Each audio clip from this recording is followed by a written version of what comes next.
മാനസിക സമ്മർദ്ദം മൂലം SF-ലെ ട്രെയിനി ആനന്ദ് ആത്മഹത്യ ചെയ്തു. ഇന്ന് രാവിലെയാണ് അദ്ദേഹം ബാരക്സിൽ ആത്മഹത്യ ചെയ്ത് കാണപ്പെട്ടത്. കഴിഞ്ഞ ചൊവ്വാഴ്ച ഈ റിക്രൂട്ട് ട്രെയിനി ആനന്ദ് കൈഞ്ഞരമ്പ് മുറിച്ച് രക്തമൊലിപ്പിച്ച് ബാത്റൂമിൻ്റെ സൈഡിൽ കിടക്കുന്നത് വെളുപ്പിനെ 5:20 കണ്ടിരുന്നു. ഉടൻ തന്നെ അദ്ദേഹത്തിനെ ആശുപത്രിയിൽ എത്തിച്ചു. പേരുക്കൂടെ ആശുപത്രിയിൽ കൊണ്ടുപോയി അവിടെ ഡ്രസ്സ് ചെയ്തു. തിരിച്ച് പോലീസ് അവിടെ വന്നു. അദ്ദേഹത്തിൻ്റെ മൊഴി രേഖപ്പെടുത്തി. ആത്മഹത്യാ ശ്രമത്തിന് പേരുക്കൂടെ പോലീസ് കേസ് രജിസ്റ്റർ ചെയ്തു. ഈ പയ്യന് പോലീസ് റിക്രൂട്ട്മെൻറ്റ് കിട്ടി. കഴിഞ്ഞ 4 മാസമായിട്ട് ട്രെയിനിങ്ങിലായിരുന്നു. SF-ലെ ട്രെയിനിങ്ങിൻ്റെ ചാർജ് അവിടുത്തെ ഡെപ്യൂട്ടി കമാൻഡൻറ്റ് ഷമീർ ഖാനും അസിസ്റ്റൻറ്റ് കമാൻഡൻറ്റ് ശ്രീകുമാറിനുമാണ്. അവരുടെ കീഴിൽ ഒരു ഇൻസ്പെക്ടർ സുരേഷുമുണ്ട്. ഇവരുടെ കൺട്രോളിലാണ് ഈ പുതിയ ട്രെയിനിയെ റിക്രൂട്ട് ചെയ്ത് ലഭിച്ചവരെ എല്ലാവരും ട്രെയിനിങ് നടക്കുന്നത്. വളരെ ഇൻറ്റൻസീവായ ഹാർഡായ ട്രെയിനിങ് തന്നെയാണ്. അവിടെ രാവിലെ 6 മണിക്ക് തന്നെ ട്രെയിനിങ് സ്റ്റാർട്ട് ചെയ്യും. 5 മണിയായും ബാരക്സിലുള്ളവരെ ഉണരണം. ഈ പയ്യന് 30 വയസ്സിനകത്ത് പ്രായമുണ്ട്. 26-27 വയസ്സേ ഉള്ളൂ എന്ന് പറയുന്നു. വിതുരക്കാരനാണ്. കഠിനമായ മാനസിക സമ്മർദ്ദം മൂലമാണ് എന്ന് ആ പയ്യൻ പോലീസിൻ്റെ അടുത്ത് പറഞ്ഞതായിട്ടാണ് മനസ്സിലാക്കുന്നത്. ആത്മഹത്യാ പ്രവണത ഉള്ളത് കൊണ്ട് സൈക്യാട്രിയെ കാണിച്ചിരിക്കാം, അല്ലെങ്കിൽ SF-ലൊരു ഡോക്ടറുണ്ട്, അയാൾ എന്ത് പറയുന്നത് നമുക്കറിയില്ല. എന്തായാലും ഈ പയ്യന് ആത്മഹത്യാ പ്രവണതയിൽ നിന്ന് മുക്തനായില്ല. കഴിഞ്ഞ ചൊവ്വാഴ്ച കൈഞ്ഞരമ്പ് മുറിച്ച് കാണപ്പെട്ട ഇയാളെ ഒരു സൈക്യാട്രി മുമ്പിൽ കൊണ്ടുപോയി ഒരു ട്രീറ്റ്മെൻറ്റ് നടത്തണമായിരുന്നു.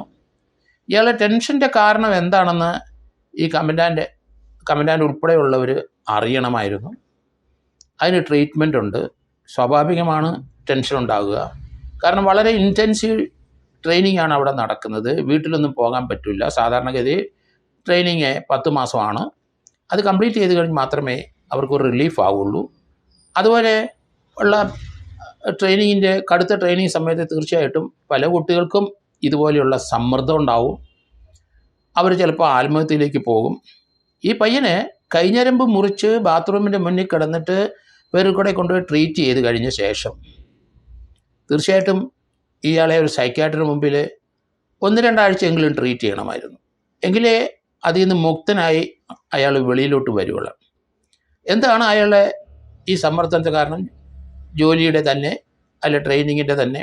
അയാളെ ഒരാഴ്ച തന്നെ വീട്ടിൽ വിട്ടാൽ കുറച്ച് റിലീഫ് കിട്ടും. മാതാപിതാക്കളെയൊക്കെ അവരുടെ അടുത്തോട്ട് പോയി കഴിഞ്ഞാൽ പ്രത്യേകിച്ച് ഇയാൾക്ക് ഒരു ടെൻഷൻ ഇല്ലാതെ കുറച്ച് ദിവസമെങ്കിലും അവിടെ നിൽക്കാൻ പറ്റും. പിന്നീട് വരുമ്പോൾ അങ്ങനെയാണ് ചെയ്യേണ്ടിയിരുന്നത്.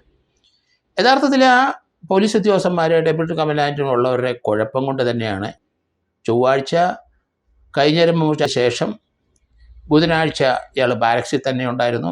അവിടെ ഒരു സെൻട്രിയെ ഇട്ടിരുന്നു ഇയാളെ വാച്ച് ചെയ്യാൻ 24 hours. ആ സെൻട്രി അവിടെ ഉണ്ടായിരുന്നു എന്നാണ് മനസ്സിലാക്കുന്നത്. ഇന്നലെ അയാൾ ട്രെയിനിങ്ങിന് പോകാൻ പാടില്ലായിരുന്നു. ട്രെയിനിങ്ങിന് വീണ്ടും അയാളെ അയച്ചിട്ടുണ്ടാവും. ഇന്ന് അയാൾ ട്രെയിനിങ് പോയി രാവിലെ പരേഡെല്ലാം കഴിഞ്ഞു മടങ്ങി വന്ന് ബാരക്സിൽ വന്നതിന് ശേഷം ആഹാരം കഴിക്കാൻ എല്ലാവരും പോയി. ബാരക്സിൽ ഇയാൾ ഒറ്റപ്പെട്ടു. ഇയാൾ പോകാതെ മാറി നിന്നിരിക്കണം. അവിടെ ഇയാളെ വാച്ച് ചെയ്യാൻ ഒരാളെ റൗണ്ട് ദ ക്ലോക്ക് ഒരാളെ പോസ്റ്റ് ചെയ്തിരുന്നു. അയാളവിടെ പോയി നമുക്ക് മനസ്സിലാകുന്നില്ല. അതൊക്കെ ഉദ്യോഗസ്ഥന്മാരുടെ ഭാഗത്തു നിന്നുള്ള വീഴ്ചകൾ തന്നെ. ട്രെയിനിങ് സമയത്ത് വരുന്ന പല ആൾക്കാർക്കും ഇതുപോലെയുള്ള മാനസിക സമ്മർദ്ദം മൂലം ആത്മഹത്യ ചെയ്താൽ ഇനി ഇത് വേണ്ട, ജീവിതം വേണ്ട എന്നൊക്കെ തോന്നും.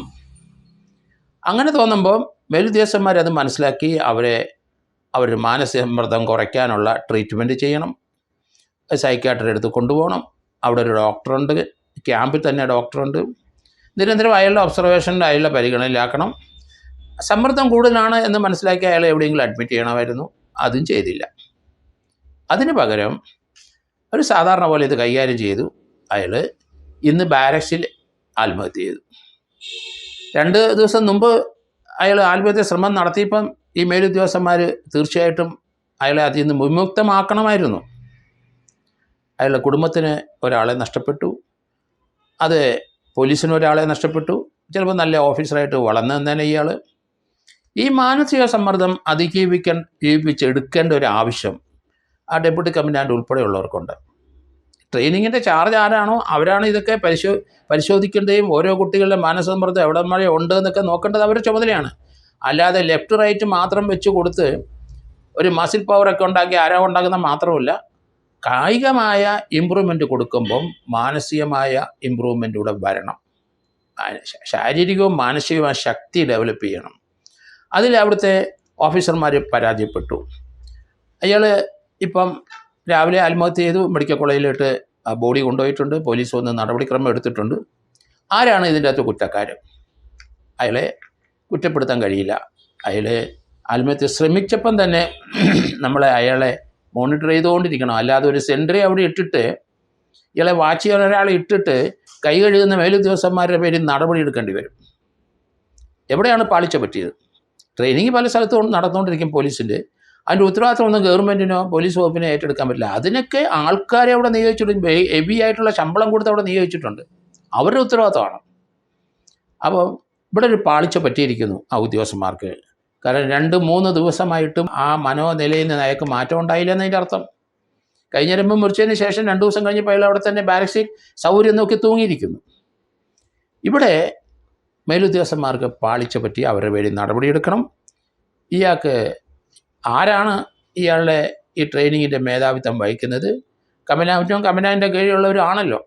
അതിന് പ്രോപ്പറായ ആൾക്കാരെ ഇവരുടെ ട്രെയിനിങ് സമയത്ത് നല്ല പ്രോപ്പറായ ആൾക്കാരെ തന്നെ വേണം ട്രെയിനിങ് ഏൽപ്പിക്കാൻ. അല്ലാതെ രാഷ്ട്രീയ സ്വാധീനമോ അല്ലെങ്കിൽ അതുപോലെയുള്ള സ്വാധീനമോ മറ്റു മെച്ചമൊക്കെ ഉണ്ടാക്കാൻ വേണ്ടിയിട്ടല്ല. അതിന് പറ്റിയ പക്വതയുള്ള പോലീസ് ഓഫീസർമാർ തന്നെയായിരിക്കണം ഇവർക്ക് ട്രെയിനിങ് കൊടുക്കേണ്ടത്. ഇവിടെ എന്തായാലും പാളിപ്പോയി. അതുകൊണ്ട് ഇത് ശ്രദ്ധിക്കണം. DGP ഉൾപ്പെടെയുള്ളവർ ഇതുപോലെയുള്ള ക്യാമ്പുകളിൽ ഇത് ആവർത്തിക്കരുത്. കാരണം ഇപ്പോഴത്തെ പല കുട്ടികളും നമുക്കറിയാം, പഠനകാര്യത്തിലായാലും ജോലിക്കാര്യത്തിലായാലും ശരി, ട്രെയിനിങ് സമയത്തായാലും ശരി, മാനസിക സമ്മർദ്ദം അവരെല്ലാവരും അനുഭവിക്കുകയാണ്. പല പല കാരണങ്ങൾ കൊണ്ട്, കുടുംബ പശ്ചാത്തലം കൊണ്ടോ അല്ലെങ്കിൽ കുടുംബത്തിലെ സാമ്പത്തിക അവസ്ഥ കൊണ്ടോ, അവിടുന്ന് ഇയാൾ മാറിയ വരുമാനം, ഇയാൾ നേരത്തെ എന്തെങ്കിലും പണിക്ക് പോകുന്ന ആളാണോ, കുടുംബത്തിൻ്റെ വരുമാനം നിന്നോ, ഇവിടെ ട്രെയിനിങ് സമയത്ത് ഇയാളെ ആ ട്രെയിനിങ് 10 മാസം കംപ്ലീറ്റ് ചെയ്യുന്നിടം വരെ ഇവിടെ തന്നെ ആയിരിക്കും. ട്രയറായിട്ട് മാത്രമേ ഞാൻ ഒരു ഞായറാഴ്ച ഒരു ദിവസം ഞാൻ അവധി കൊടുക്കും.